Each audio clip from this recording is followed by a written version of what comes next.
Everyone is welcome here, it's time to make new friends. Aquavide Uskava, fill your Glencairn. Share a dram with the spirit of Edmonton. Sluncha! Good evening, Whiskey Brothers, Whiskey Sisters, and Whiskey Friends, and welcome to episode 43 of the Canadian Whisky Journey's Whiskey Review. I'm Dolph. I'm going to be your host tonight, and I'm joined by this gentleman right here, Blair Phillips. He's co-author to this book right here, The Definitive Guide to Canadian Distilleries. Father's Day in 2 weeks. I don't know what father would not love a book like this, something that they could use to go from distillery to distillery in any province in this beautiful country of ours. Blair, what are we continuing our Canadian whiskey journey with tonight, kind sir? We are doing something a bit different. We're tasting Nikka from the barrel. Nikka whiskey from the barrel. It's Japanese. And we should explain a little bit first, because we've never done a Japanese whiskey. We haven't done a Scotch together whatsoever. So what I'll do is I'll explain the first component, which is the Alberta component, because it's a 51.4% whiskey, which mirrors what our Premier Kenny, received in his leadership review vote. Now, this number makes me exceedingly happy. One, because I love my cask strength whiskeys, and two, it just shows how much of a train wreck my government is right now. And don't ask me how I really feel, but he's no, I'm not going to say. We're going to leave it there. But it's a train wreck, and he deserved that 51.4%. But, kind sir, could you tell us the second reason, the Canadian link to Nikka whiskey from the barrel, and I guess the Japanese whiskey question, the debate, the controversy out there, please, sir? Well, yeah, 2 years ago. This whiskey has been made since 1985. Yeah. But about 2 years ago, I think in the New York Times with Clay Risen, he wrote an article that just talked about Japanese whiskey not having a set of rules. The regulations weren't really defined. And because of that, you could import Scottish whiskey and Canadian whiskey into Japan and blend it into their whiskeys. And it was completely valid, legitimate. And I guess because the prices are going up, it's hard to find, and it's got so much clout. People got quite upset when they found out that that Japanese whiskey blenders could use different ingredients from different countries. I thought it was kind of exciting that Canadian whiskey was integrated into a category that was so popular and so reputable. So yeah, that's the basic gist of it. And there's a couple other stories that's happened in the past few years that talked about this, but this New York Times story really set off the fuse, so to speak. And because of that, it was about a year ago, I think, that they announced that if you want to label your whiskey as Japanese whiskey, there's going to be a whole new set of regulations. It's stuff like I think it's stuff like needs to be fermented, distilled, and aged in Japan. I've got 3 years old. Yeah, you have a screenshot of all those proposed regulations. And we can do it. There's tons. So multi-grain, cereal grains, water, all from Japan. Brewing, fermentation with yeast. Doesn't say yeast in here, but I read that other place. With yeast in Japan.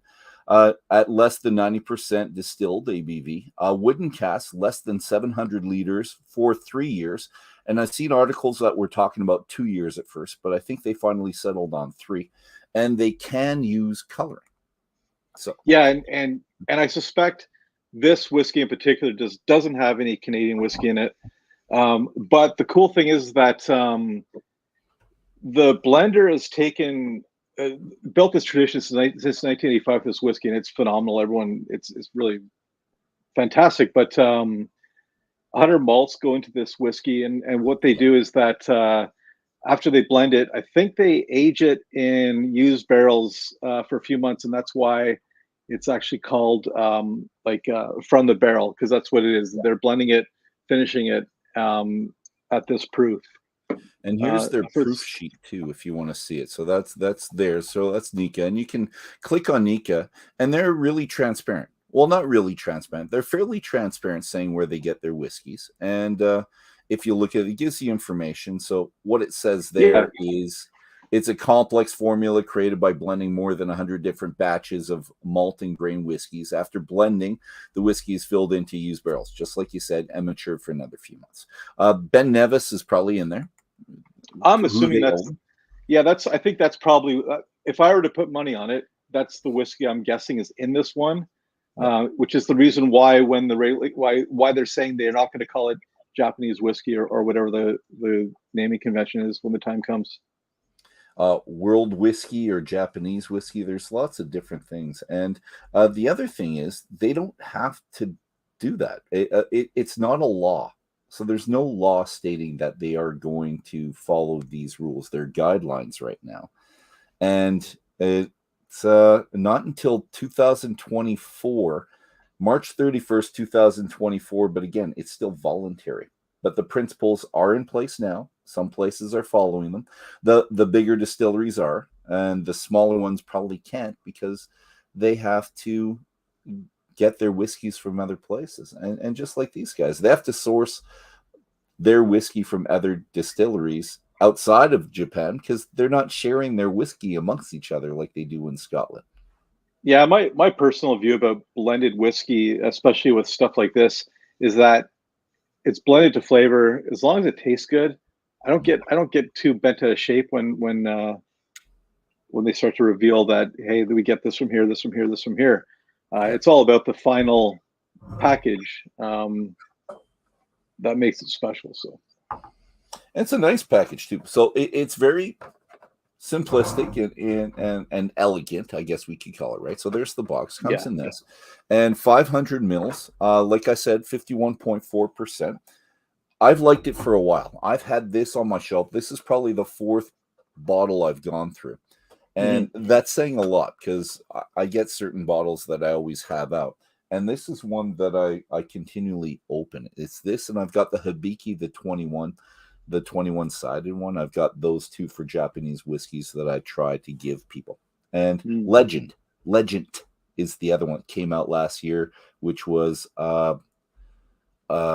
who was it? It was Jim Beam did it with I can't remember the name of the distiller, the master distiller in Japan. Anyways, I'm drawing blank too. Yeah, it's a great whiskey, and those three are fantastic for people you want to kind of draw into the Japanese whiskeys. But I like this a lot. Do you know how much it is for you guys? Oh man, I have no clue. It's really hard to find this end of the country. A lot of the Japanese whiskey in Canada lands in the West Coast, Alberta and BC, I think. Sorry, bud. Yeah, we get it in Costco. So this is the Costco one, and $63. Well, there you go.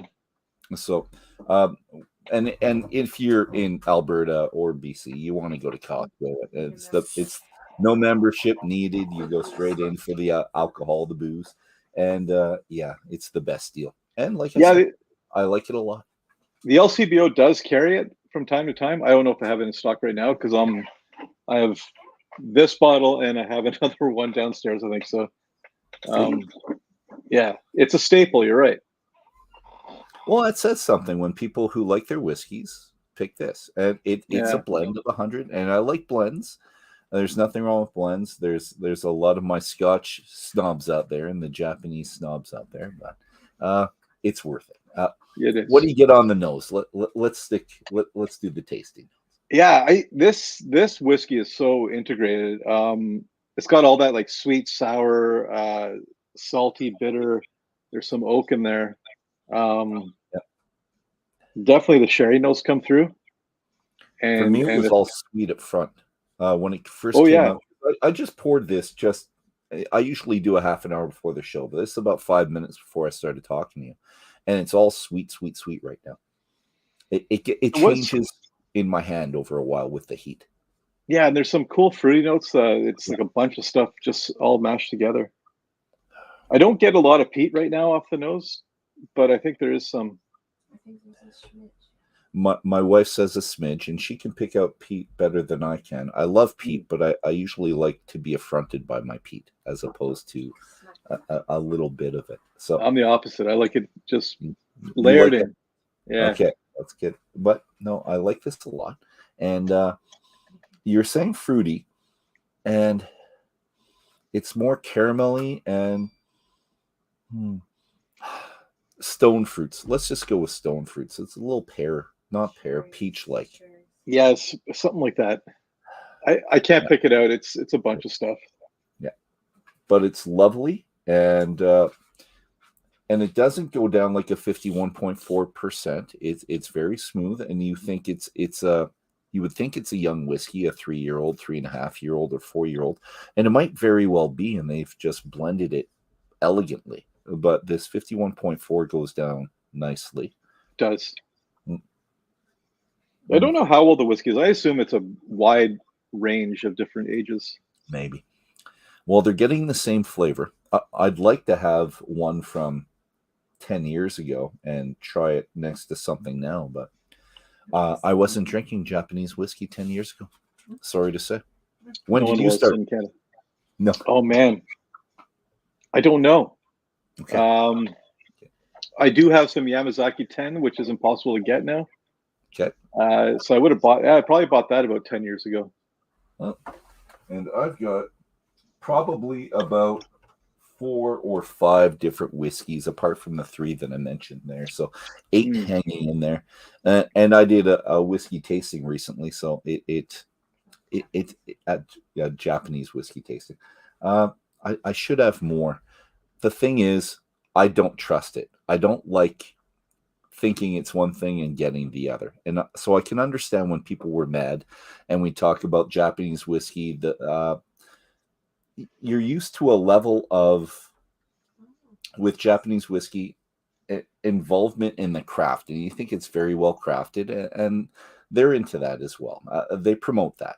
But when you're promoting the idea and you find out that it's something different, I can see why people would get angry. And I'm from a different school of thought on that. They've always been doing it, so yes, it's never been spoken of. That's the impression I get. Thank you, Dennis. Now, Nikka tailored. Now, I haven't seen Nikka tailored. Is that something you have in Ontario? Oh, no. Dennis, where are you from? Just so I could see where that's from. Approximately. Tell me your address. No. We're gonna drop by and try it. I want to try. I'll share some, but I have a lot of. I think I've got about 4 blends down there. Edmonton as well. How do I not know Dennis? No, I'm sure I know. It's got to happen. If you're in Edmonton, we know each other. We've met at some type of tasting somewhere. Yeah, and my wife says nicotine. Do you get that? Not nicotine. No, like tobacco, that kind of thing. Oh, okay. Yes. Yeah. No, I don't. All right. But it's right, man. So let's go with the finish. The nose is lovely. It is. It's enticing, and we don't have the time to go through it. But I usually sit with a couple ounces over probably an hour and a half or something. I'll probably do this while watching the hockey game. When you get to the end of the hour, it changes substantially on the nose. The sweetness disappears. You start smelling the other elements. This is without water. And I'm sure if I put water in, I get something different, but I just stick with it this way. But the heat in your hand will change it over time. And this one I like a lot as it changes. Sometimes I don't like how they change, but this one I do. On the palate, the finish, sweetness, and the sweetness counteracts the heat of the 51.4, I think. Maybe that's why I'm not tasting very much heat to it. Do you think? Yeah, and also there's a little bit of a bitterness that rounds out that sweetness. Right. Kind of like a walnut skin type thing. Okay, yep. Just nose is fantastic, though. My God. This might be a good dram for just cask strength for people as well. It's not cask strength, though. We think of whiskeys to bring people into different areas. So my what's it called? A gateway. It's a gateway whiskey, I think, to cask strength for people. I don't know. You don't think so? Because people are so cask strength, you would try this, and I don't think they would be intimidated by it afterwards. No, I don't think anyone would be intimidated with this. quite round and just dense, complex. Everything. It's got everything in it. All right. Do you get very much heat on the finish? So we said the sweetness. You said a little. I don't want to say tart, but Just a nutty bitterness. But no, I don't get a lot of heat off the finish. no. I just find it's cleansing, and you start to get a lot of those. Actually, the peat's really coming through now on the finish. Oh, yeah. All right. I'm gonna have to wait for that. Okay. We're gonna wrap this up. We're 15 minutes. We're trying for 10. It's not working for us anymore. But no, you could sit with this for hours. You're right.